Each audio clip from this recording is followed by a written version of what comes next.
ಆಗಲೇ 3 ಬಾವಿ ತೋಡಿದ್ದೀರಾ. ಇನ್ನು ಮುಂದಕ್ಕೆ ತೋಡೋ ಅಂಥ ಅವಕಾಶ ಬಂದರೆ ನಿಮ್ಮಲ್ಲಿ ಎಷ್ಟು ಶಕ್ತಿ ಇದೆ ಅಂತ ನಮ್ಗೆ ಗೊತ್ತಾಗಬೇಕು. ಎಷ್ಟು ಬಾವಿ ತೋಡೋಕ್ಕಾಗುತ್ತೆ ನಿಮ್ಮ ಕೈಯಿಂದ ನೋಡಬೇಕು ಏನಾಗ್ತದೆ ಅಂತೇಳಿ. ಆ ಗಂಗೆ ಮತ್ತೆ ಬರೋದಿದ್ರೆ ನನ್ನ ಕೈಯಿಂದವ ಬರ್ತಾಳೆ ಅವಳು. ಎಷ್ಟು ಮುಗ್ಧತೆ ಇದೆ ಅಲ್ಲ ಮಾತಲ್ಲಿ. ನೋಡಿ, ನಾವು ಟಿವಿ ಕ್ಯಾಮ್ರಾ ಅಂದ ತಕ್ಷಣ ಎಂಥವರು ಕೂಡ ಒಂದು ಸ್ವಲ್ಪ ಡ್ರಾಮಾ ಮಾಡ್ಬಿಟ್ಟು ಮಾತಾಡ್ತಾರೆ. ಇವ್ರು ಹಂಗೆ ಇಲ್ವೇ ಇಲ್ಲ, ಏನು ಮನ್ಸಲ್ಲಿ ಬರ್ತಿದ್ಯೋ ಅಷ್ಟೇ ಅಂತ. ಈ ನಮ್ಮ ನಾರಿಯರು ಬಹುತೇಕರಿಗೆ ಇವರು ಮಾದರಿಯಾಗಿದ್ದಾರೆ. ಯಾಕಂದರೆ ಅಯ್ಯೋ ನಮ್ಗೇನಾಗತ್ತೆ ನಮ್ಮ ಕೈಲಿ. ಅವರು ಬರೀ ಬಾವಿ ಒಂದು ತೋಡಿಲ್ಲ, ಎಷ್ಟು ಸಾರಿ ಆ ಬಾವಿನ ಹಲಗೆ ಹಾಕಿ ಮುಚ್ಚಿಸಿದ್ರು. ಅದನ್ನು ನಮ್ಮ ಜಯಪ್ರಕಾಶ್ ಶೆಟ್ಟರ್ ತಂಡ ಹೋಗಿ ಅಲ್ಲೇ ನಿಂತು ಎಷ್ಟು ದಿವಸ ಅವ್ರು ಬಾವಿ ತೋಡ್ತಾರೋ ಅಷ್ಟು ದಿವಸ ಅವ್ರಿಗೆ ಸಪೋರ್ಟ್ ಮಾಡಿ ಇವತ್ತು ಶಿವರಾತ್ರಿ ದಿವಸ ಗಂಗೆಯನ್ನೇ ಅವರು ಧರೆಗಿಳಿಸಿದ್ದಾರೆ. ಅಂಥವರು ನಮ್ಮ ಇಡೀ ನಾರಿ ಶಕ್ತಿ ಮತ್ತು ಇಡೀ ದೇಶಕ್ಕೆ ಮಾದರಿ ಅವರು. ನಿಜವಾಗ್ಲೂ ಶೆಟ್ಟರ್ ಹೇಳ್ದಂಗೆ ಅವರಿಗೆ ಖಂಡಿತವಾಗ್ಲೂ ಇನ್ನೂ ದೊಡ್ಡ ದೊಡ್ಡ ಪ್ರಶಸ್ತಿಗಳೆಲ್ಲ ನಾವು ಸಾಲು ಮರದ ತಿಮ್ಮಕ್ಕನವ್ರನ್ನ ನೆನೆಸ್ಕೊಂಡಂಗೆ ಇವ್ರನ್ನು ನೆನೆಸ್ಕೋಬೇಕು. ನಮ್ಮ ಸ್ತ್ರೀ ಎಂದರೆ ಅಷ್ಟೇ ಸಾಕೆ ಇವ್ರಿಗೆ ಅಂತ ನಿಜವಾಗ್ಲೂ. ಅಮ್ಮ, ಈಗ ನೋಡಿ, ಸಾಮಾನ್ಯವಾಗಿ ಬೇರೆಯವರೆಲ್ಲ ಹೆಂಗೆ ಅಂದರೆ ಏನಾರ ಕೆಲಸ ಆಗಬೇಕಂದ್ರೆ ಅವ್ರು ನಮಗೆ ಬೆಂಬಲ ಕೊಡಲಿ, ಇವ್ರು ನಮಗೆ ಬೆಂಬಲ ಕೊಡಲಿ, ಹೆಲ್ಪ್ ಮಾಡಲಿ, ಮನೇಲಿ ಒಂದು ತಟ್ಟೆ ತೆಗೆದು ಆ ಕಡೆ ಇಡಬೇಕು ಅಂತಂದ್ರು ಯಾರು ತಂದು ಎತ್ತಿಡ್ಲಿ ಅನ್ನೋ ಕಾಲ ಇದು. ನೀವು ಯಾರ್ದೂ ಸಪೋರ್ಟ್ ಬೇಡ ನಾನೇ ಮಾಡ್ತೀನಿ ಅಂತೀರಲ್ಲ, ಎಲ್ಲಿಂದ ಬರುತ್ತೆ ನಿಮ್ಗೆ ಅಷ್ಟು ಶಕ್ತಿ ಅಂತ? ಭಗವಂತ ಕೊಟ್ಟಿದ್ದದು. ಅಂಥವ್ರಿಗೆಲ್ಲ ಏನು ಹೇಳ್ತೀರಿ? ಅಂದರೆ ನಮ್ಗೆ ಯಾರೂ ಸಪೋರ್ಟ್ ಮಾಡ್ತಿಲ್ಲ, ನಮ್ಗೆ ಯಾರೂ ಬೆಂಬಲ ಕೊಡ್ತಿಲ್ಲ, ನಮ್ಮ ಕೈಲಿ ಏನೂ ಮಾಡೋಕ್ಕಾಗಲ್ಲ. ಎಷ್ಟೋ ಜನ ಹೆಣ್ಮಕ್ಳಿಗೆ ಏನೋ ಮಾಡಬೇಕು ಅಂತ ಇರುತ್ತೆ, ಯಾರು ಬೆಂಬಲ ಇಲ್ಲ ಅಂತ ಹೇಳಿ ಸುಮ್ಮನೆ ಕೂತ್ ಬಿಡ್ತಾರೆ ಮನೆಯಲ್ಲಿ. ಅಂಥವ್ರಿಗೆ ಏನು ಹೇಳ್ತೀರಾ? ಬೆಂಬಲ ತಗೋಬೇಕು ಅಂತ ಹೇಳಿದ್ರೆ ನಮ್ಗೆ ಏನೂ ಮಾಡೋಕ್ಕಾಗೋದಿಲ್ಲ. ನಾನೇ ಏನಾದರೂ ಸ್ವಲ್ಪನಾದರೂ ಏನಾದರೂ ಮಾಡ್ಬೇಕನ್ನೋ ಧೈರ್ಯ ನಮ್ಮೊಳಗೆ ನಾವು ತಗೋಬೇಕು.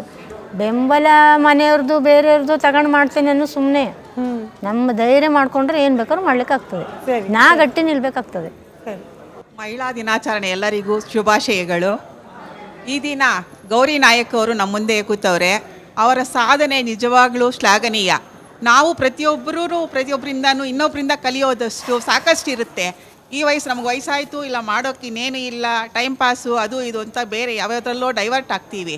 ಈ ಥರ ಜನ ನೋಡಿದಾಗ, ಸ್ತ್ರೀ ನೋಡಿದಾಗ ನಮಗೂ ನಾವು ಮಾಡ್ಬೋದು, ಇವ್ರು ನೋಡಿ ಕಲಿಬೇಕು, ನಾವು ಏನೋ ದೇಶಕ್ಕೊಂದು ಕೊಡುಗೆ ಕೊಡಬೇಕು ಅಂತ ನಿಜವಾಗ್ಲೂ ನನಗನ್ನಿಸ್ತು. ಬಟ್ ಇವರು ಮಾಡಿ ಸಾಧನೆ ಅದು ಯಾವುದೇ ಈಗ ಶಾಲೆಗಳಲ್ಲಿ ಕೆಲವರು ದುಡ್ಡಿರೋರು ಪುಸ್ತಕ ಕೊಡ್ಬೋದು, ಯೂನಿಫಾರ್ಮ್ ಕೊಡ್ಬೋದು, ಏನೇನೋ ಥಿಂಗ್ಸು ಅದು ಇದು ಅಂತ ಹೇಳಿ ಮಕ್ಕಳು ಡೊನೇಟ್ ಮಾಡ್ಬೋದು. ಅದೆಲ್ಲ ಬಿಟ್ಟು ತನ್ನ ಸ್ವಯಂ ಶಕ್ತಿಯಿಂದ ತಾನಾಗಿ ಪ್ರೇರಿತಳಾಗಿ ಮಕ್ಕಳಿಗೆ ಒಳ್ಳೆಯದಾಗಬೇಕು, ನೀರು ಒದಗಿಸ್ಬೇಕು ಮಕ್ಕಳಿಗೆ ಅಂತೇಳ್ಬಿಟ್ಟು ತಾನು 1 ತಿಂಗಳು ಹಗಲು ರಾತ್ರಿ ದುಡಿದು ಬಂದ ಅಡ್ಡಿ ಆತಂಕಗಳೆಲ್ಲ ಎದುರಿಸಿ RTV ಅವ್ರ ಮುಖಾಂತರ ಅವರ ಸಪೋರ್ಟಿಂದ ಅವರು ಸಹಾಯ ಮಾಡಿದರು, ಅವರು ಸಾಧನೆ ಮಾಡಿದ್ದು ನಿಜವಾಗಲೂ ಭಾಳ ಸಂತೋಷಕರ. ಧನ್ಯವಾದಗಳು ಮೇಡಮ್. ಮಹಿಳಾ ದಿನಾಚರಣೆಯ ಶುಭಾಶಯಗಳು. ಅಮ್ಮ, ನೀವೆಲ್ಲ ಸ್ಫೂರ್ತಿ. ನೀವು ಏನು ಇದು ಮಾಡಿರೋದಂದರೆ ನಾವು ಬೆಂಗಳೂರಲ್ಲಿ ಮನೆ ಕೆಲಸ ಮಾಡ್ಕೊಳ್ಳೋಕ್ಕೆ ಕಷ್ಟಪಡ್ತಿರ್ತೀವಿ. ಸೊ ನೀವು 50 ಅಡಿ ಬಾವಿ ತೋಡಿದ್ದೀರಾ ಅಂದರೆ ಗೌರಿಯಮ್ಮ, ನಿಮ್ಮನ್ನು ನಾವು ಎಷ್ಟು ಇದು ಕೊಟ್ರು ಸಾಲದು. ತುಂಬ ಖುಷಿ ಆಗತ್ತೆ. ಹೆಣ್ಮಕ್ಳಿಗೆ ನೀವೇ ಸ್ಫೂರ್ತಿ ಅಂತ ಹೇಳ್ಬೋದು. ಅಲ್ಲಿ ಬಾವಿ ತೋಡ್ತಾ ಇದ್ರಲ್ಲ, ನೀರು ಬಂತು ಅಂತ ಗೊತ್ತಾಗ್ಬಿಡುತ್ತೆ.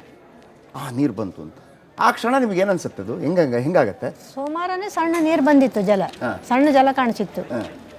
ಕಡೆಗೆ ಮಂಗಳವಾರ ದೊಡ್ಡ ಜಲ ಕಾಣಿಸ್ತು. ದೊಡ್ಡದಂದ್ರೆ ಇದು ನಮ್ಮನೆಲ್ಲೂ ಬರಲಿಲ್ಲ ಅಂಥದ್ದು. ನಾನು 2 ಬಾವಿ ತೆಗೆದ್ರೂ ಬರಲಿಲ್ಲ. ಈಗ 6 ಫೂಟ್ ನೀರು ನಿಂತದೆ. 6 ಫೂಟ್ ನೀರು ನಿಂತದೆ ಈಗ. ಅದು ಮಧ್ಯದಲ್ಲಿ ಜಲನೇ ಕಾಣೋದಿಲ್ಲ ಯಾರಿಗೂ. ಈ ಮಧ್ಯದಲ್ಲಿ ಬಂದದ ಹಿಂಗೆ ಮೇಲೊಂಥರ ಕಾರಂಜಿ ಥರ ಬರ್ತಾ ಇದೆ ಆ ಥರ. ಈಗ 6 ಫೂಟ್ ನೀರು ನಿಂತದೆ.